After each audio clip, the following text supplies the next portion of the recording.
Hello there, my name is Kevin Durgeon and I am an acupuncture practitioner based in South London. I'm very pleased to be joined today by Dr. Yair Maimon of the TCM Academy.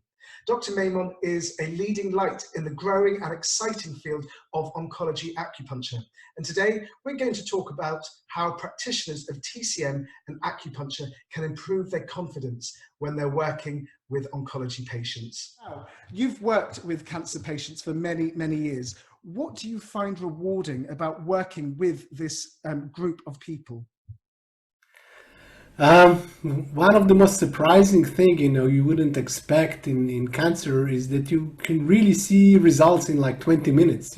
Patients will come in fatigued, exhausted, confused, very fearful, and they go out, immediately after the treatment and they are better. They suddenly have appetite.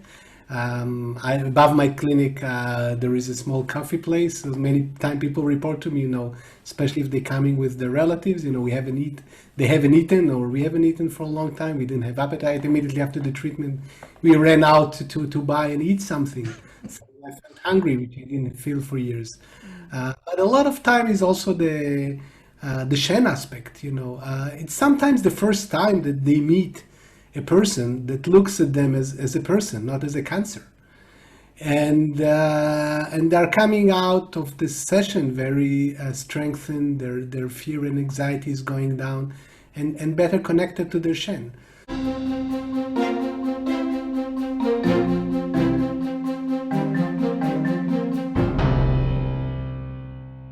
So both on the physical level, there's been extensive research who showed our effectiveness, but I think also deeper.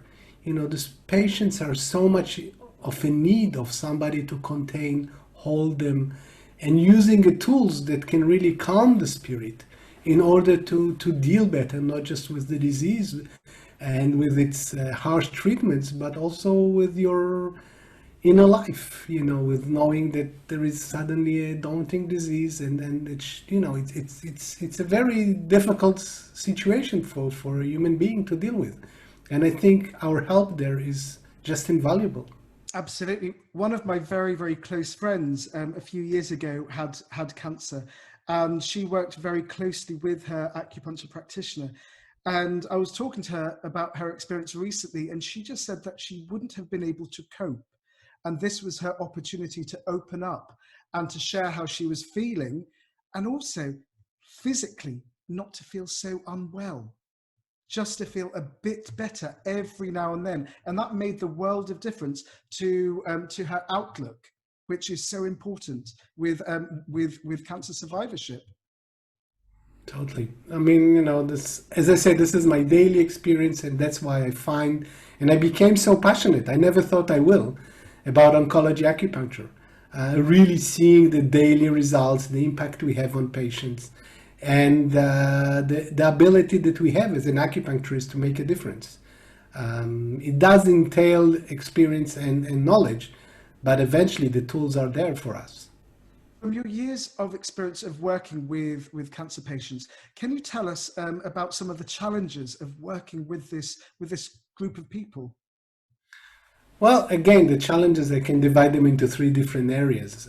One of them is actually knowing better Western medicine, because these patients are receiving strange medicines and strange combination, and this is a challenge for somebody who doesn't have the right background. And I must say, even a general physician, they don't have. So like after, a session of chemotherapy, maybe the patient is suffering from side effects, not from the chemo, but from the antiemetic medicine, which is causing constipation, or from the cortisone, which is making the patient not able to sleep well, or be agitated or angry. So understanding better Western medicine is one challenge. The second challenge is there is a lot of fluctuation in the disease, and there is a lot of fluctuation when the people receive treatments, and we have to understand them and follow them. Simple example is the white blood cell count. It will be lowest actually 7 to 10 days after chemo, not immediately after, because the cells are killed with the chemo, and then when they have to mature after 7 or 8 days, they're actually lacking. So understanding better the mechanism and the fluctuation of patients' health and side effects to do with both his cancer and his treatments. But again, it's both on the physical level and on the mental level. I have patients sometimes, I treat them, let's say, for nausea or for digestive problem, because now it's the most difficult thing for them to cope during treatments and fatigue. But the next day they're coming, the most difficult is their fears. So, we can adjust. We have a medicine that can adjust. But these fluctuations are very common. They're very real. So comparing to, let's say, other patients, we have here a much more range of different problems that we need to address and adapt. How safe is it for practitioners of TCM to treat cancer patients? I'll answer scientifically. One of the last research that was like a meta-analysis of acupuncture that covered there's actually two of them that covered more than 17,000 patients treated with acupuncture. One of the conclusion of these papers, both of them separately, is it is safe. When we talk about medicine, we're talking first of all about two words, and that's I always explain to doctors, is safety and efficacy. So first of all, you have to prove safety. So we have proven safety scientifically, and it's been published, so that speaks for itself. So definitely acupuncture has been proven to be safe. And I also know from my clinic, it is safe. You do have to take precautions. I mean, this patient can at certain situation be different to normal patients for many reasons. But overall, comparing to any other forms of medicine that are applied, this is we have been scientifically proven we are safe. Yes. Now, what additional precautions should a practitioner bear in mind when they are treating cancer patients in their clinic? I'll start with a tip, treat less, do less points. Cancer patient will respond, especially I'm talking patients during treatments, I'm not talking about survivorship, recovery. I'm talking about patients during treatment, but also in recovery.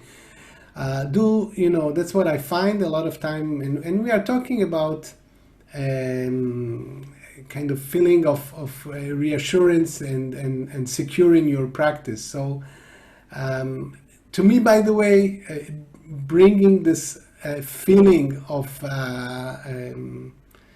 trust is the most important in teaching. Okay, so trust to me and I find as a teacher for many years, my main concern is not the knowledge, is the trust that people who have studied something or were exposed to knowledge, they will be able to trust better their medicine.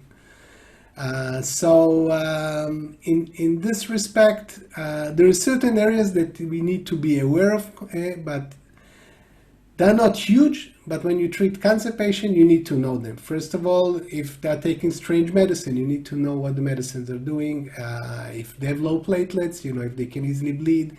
If they have been exposed to extensive surgery. So if a lot of lymph nodes were removed from a certain limb, maybe don't treat this limb, especially if there is edema there or lymphedema. So better, avoid these areas. If there's a lung removed, be cautious in that area. So there is, I gave a whole course just on cautions and precautions in cancer.